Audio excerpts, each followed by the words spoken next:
Hey everyone, welcome back to my channel. Today's video is what I watched February 2022. I used to do this video segment once a week, but I was getting a little bit stressed out, so I decided to switch it to once a month. Plus it gives me more time to watch more content to talk about. So during this video segment, I give you my thoughts and opinions about movies and TV shows that I watch on streaming, and then also about movies that I watch again from my current physical media collection. Just an overview of other things that I watch besides the Never Seen It series, because I do watch other things. So let's get started with streaming. What did I watch on streaming in February? I did watch Marry Me. This is the first one. This is the first one we need to talk about because I had predicted that I was going to trash this movie in an I hate this movie video. The concept is completely ridiculous. The trailer that I saw a few times, I'm like, no way am I going to enjoy this movie. Surprise, surprise, I did not hate this movie. It's not the best movie in the world by any means, but what really saves this film is Jennifer Lopez. Having her go back to the rom-com roots, because after Selena, her career kind of went in the rom-com route, and she was there for a little bit, and she hasn't really been doing them. So for her to return to that genre was very welcomed. Is this a ridiculous concept for a movie? Yes, indeed it is. What superstar is going to marry a complete stranger out in an audience? No one, let's be honest. But for the plot of a romantic comedy, I guess we can get away with it. Okay, when you take out that stupid element, the movie really actually isn't that bad. The one big thing that I would change, though, is Owen Wilson. I felt like the romantic angle that they were pushing between those two actors did not work for me. I did not believe that they were romantic. I believed the friendly vibe. When they were getting to know each other, that's when it was so believable. I can believe that J-Lo and Owen Wilson are hanging out outside of the movie and they are great friends, which they probably are because they worked together a long time ago in Anaconda, if you guys can remember way back when. But I did not believe the romance angle with Owen Wilson. So if anything to change about this movie besides the ridiculous plot point, I would have switched out Owen Wilson with a different actor. So Marry Me overall was not that bad. I would give it a chance if I were you. It is currently out in theaters, but it is also streaming right now on Peacock. So the next movie that I'm going to talk about is The Unforgivable with Sandra Bullock. This has been on my list for a while now because anytime a brand new movie comes out on streaming that I'm interested in, I write it down and I'm trying to get through that list as much as possible. This movie came out on Netflix, I believe a couple of months ago, and the story revolves around Sandra Bullock getting out of prison after 20 years for killing a cop. And it's pretty much her rebuilding her life, but it's also centered around her finding her sister because when she was swept away, her sister was 5 years old. So she doesn't know what happened to her sister, where she wound up. She's laser focused about reuniting with her sister, but it's also the story about how people react to an ex-convict that did such a terrible crime of killing a cop. And it's very eye-opening to what ex-convicts have to go through, how they are portrayed. I really enjoyed seeing Sandra Bullock in a role like this. She is stripped down with no makeup at all whatsoever.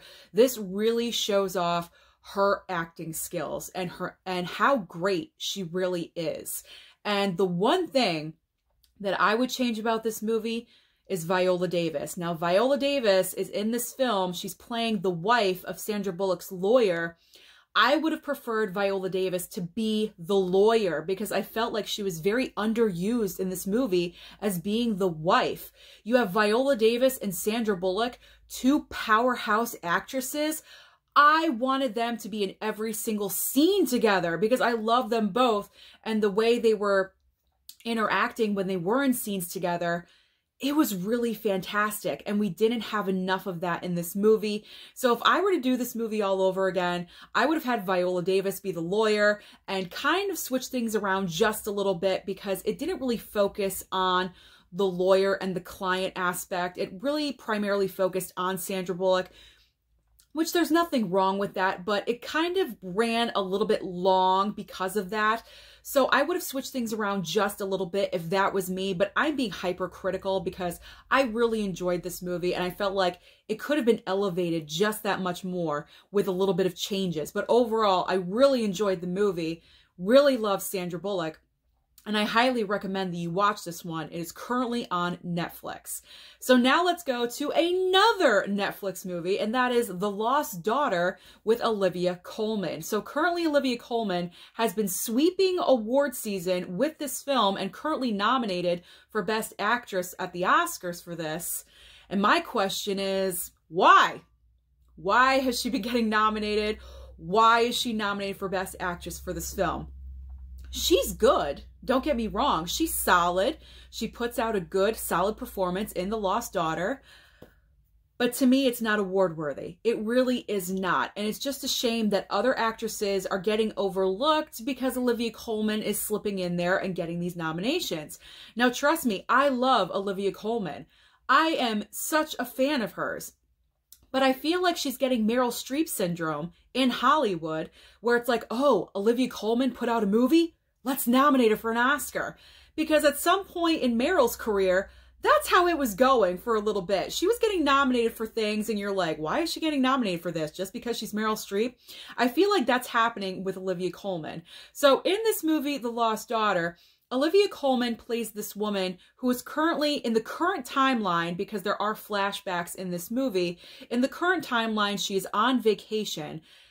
And she seems like she's normal, but you know something is bubbling underneath where she's not so normal. Something is off. Something is amiss. And she keeps interacting with this family that's very boisterous and loud and very obnoxious. And Olivia Coleman just wants to enjoy her time on the beach. And they're just invading her space all the time. Dakota Johnson plays a young mother that's a part of this family. She's linked to them.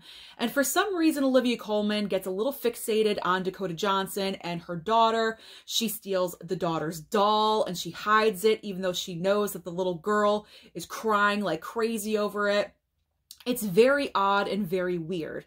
But what we do find out about Olivia's character is that, and mainly through the flashbacks, her character is very selfish. She is not a good mother. She runs away from the family. I gotta be honest, I was not 100% thrilled with this movie. I just wanted it to be a lot better. At times it's kind of confusing. And at the end, you do kind of head scratch and you're like, why did it end like this? So I was not 100% completely thrilled with The Lost Daughter, and I really wanted to be because, like I said, I love Olivia Coleman. I love Maggie Gyllenhaal. I know she directed this. I believe she wrote it as well. So overall, I don't recommend The Lost Daughter. I'm sure there's other things that you can watch that, you know, is a better use of 2 hours of your time. But it is currently on Netflix right now if you did want to check it out. Our next film, Texas Chainsaw Massacre. Now, I'm not going to go into I'm not going to dive too deep into Texas Chainsaw Massacre, only because I am doing the I Hate This Movie video on Texas Chainsaw tomorrow. So that will be out for your viewing pleasure tomorrow. I do have to watch this again today in preparation for that video, but I highly doubt my opinion is going to change.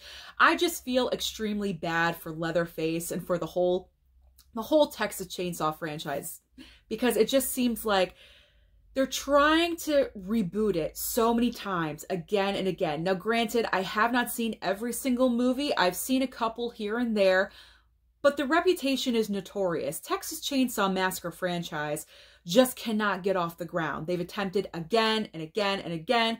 So now they've decided to go the Halloween 2018 route, where we just wipe away everything besides the very first movie. So Texas Chainsaw Massacre is a direct sequel from the original film. Nothing else in between counts. Nothing good. Nothing good. Well, the gore. The gore and the kill scenes. I will give it that.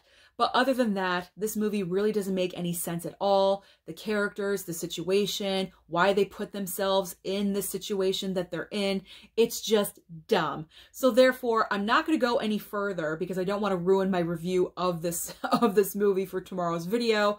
I am not a fan, plain and simple. I'm going to watch this again for the video preparation for tomorrow, like I mentioned. But after this watching, I'm probably most likely not going to watch it again. And if I do, it's not going to be for a very long time. So I just feel bad for Leatherface overall. He keeps on trying, man, but it's just not a success. But if you guys are interested in this, it is right now on Netflix. So I have been watching a show, and this is the last streaming product I'm going to talk about, and that is Pam and Tommy. I love Pam and Tommy. This show is fantastic. So if you're not aware of what this show is about, you have Pamela Anderson and Tommy Lee.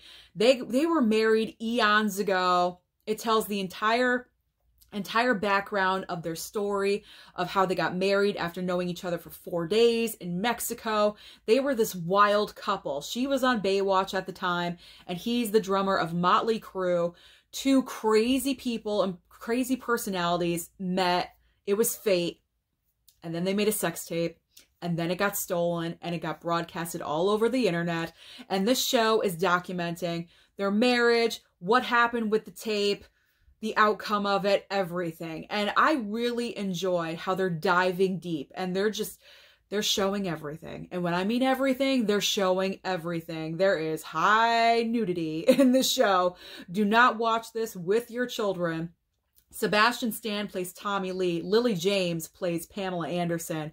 They are amazing, but especially Lily James. She completely embodies Pam Anderson.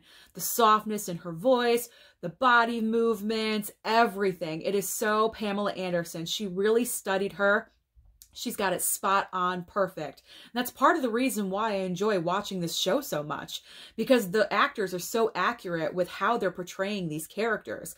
Seth Rogen is also in this show. He plays the guy that actually stole the tape, and he's funny in this part as well. It's just a great cast overall, and I'm highly enjoying this. I've watched the first 5 episodes. I believe episode 6 just dropped yesterday, so I do need to watch that one. But I am excited to finish the show, and I highly recommend that you watch this as well. It is currently airing on Hulu. So now let's get to the movies that I have seen before that are currently in my collection, and I just revisited them, and I just felt like reminiscing. I don't know. So let's get into the Blu-rays that I've been watching, the 4Ks, the Steelbooks, what have you. So yes, this was one of my watches on Valentine's night, and that is my Bloody Valentine. I watched this one and Valentine. So I love this one because of the cheesiness. It's a great 80s, I believe 80s, yeah, 80s slasher. It's just so ridiculous in concept, but who cares? It is a horror movie. And speaking of going back to Texas Chainsaw, I know a lot of you guys are going to comment, it's just a horror movie, lighten up. I know it's a horror movie. I just want better for the franchise. That's all I'm saying. Like, I love the gore, and that's what I'm going to say in my review. I love the gore, the bus scene. It was great. The creativity with the kills. But overall, I just wanted better for Leatherface is what I'm saying. Okay, so let's get back to this. Because I did watch the original Texas Chainsaw Massacre because Mama Blu-ray has never seen this. And so this was one of her choices this month, and we watched it. And believe it or not, she fell asleep in the middle of it. Can you believe it? But I stayed up and watched the whole thing. Classic film. I got to admit, I'm enjoying it more and more every time I watch it, because the very first time I watched it, I was so like disgusted and disturbed by it. But I know that is the point of the movie. Because that is just frightening in itself. And then you put the chainsaw on top of it, forget it. Like, you're just so scared. This is what I wanted again. This is what I was expecting again. And it just did not get there for me. So revisiting the Texas Chainsaw Massacre, the original, is always, I guess, a great good time. I don't know. I don't know if you call it a great good time, but it's always nice to revisit an original of anything. All right. Yes. For Valentine's Day, Fatal Attraction. I was trying to watch as many like love-centric movies as possible that I could this month for February because of Valentine's Day. you gotta watch Fatal Attraction every single year because Glenn Close is one hell of a stalker. She's absolutely crazy. She embraces it so well, this character. She just, it's yummy goodness. It's one of those characters that actors dream of playing, just completely psychotic, going off the rails. Michael Douglas is great in this movie as well. They had great chemistry bouncing off of one another, so this is always great to revisit as well. Then we have House of Gucci. You should have known as soon as I started talking like that. It's going to be House of Gucci. But I just bought this on Tuesday. Mama Blu-ray wanted to watch it. We watched it that night. And I enjoyed it much more at home than I did in the theater. So if you thought you hated House of Gucci, watch it again. I do recommend a second watching of House of Gucci at your house because you may feel differently. Give it a second chance. We enjoyed it a lot more. All right, last one is Ghostbusters Afterlife. Bought this as soon as it came out, and my mom wanted to watch it right away because she could not get to the theater to see it. So we watched it, and I really enjoyed Ghostbusters Afterlife. I feel like it's a great closeout for that timeline of that Ghostbusters from 1 and 2. Okay, let's close it out. We're done with that part. Let's move on to the future of what Ghostbusters can bring. And I'm hoping that they do continue the Ghostbusters franchise because I do want to see what they are capable of doing as far as, you know, special effects with ghosts and a new cast and everything. My curiosity is piqued. I'm interested to see what they could possibly do. I want them to carry on. Plus, we just lost Ivan Reitman, and that is just gut-punching to me. So, had to watch Ghostbusters Afterlife. I mean, we had to watch this. So, Ghostbusters Afterlife. Highly recommend that you watch it purely for the nostalgia. If you are from my age group, you are definitely going to love this movie. So that is everything that I've been watching besides the Never Seen It series in the month of February. So thank you so much for watching this video. If you are not yet subscribed down below, please do so. Help out the channel, and I will see you next time.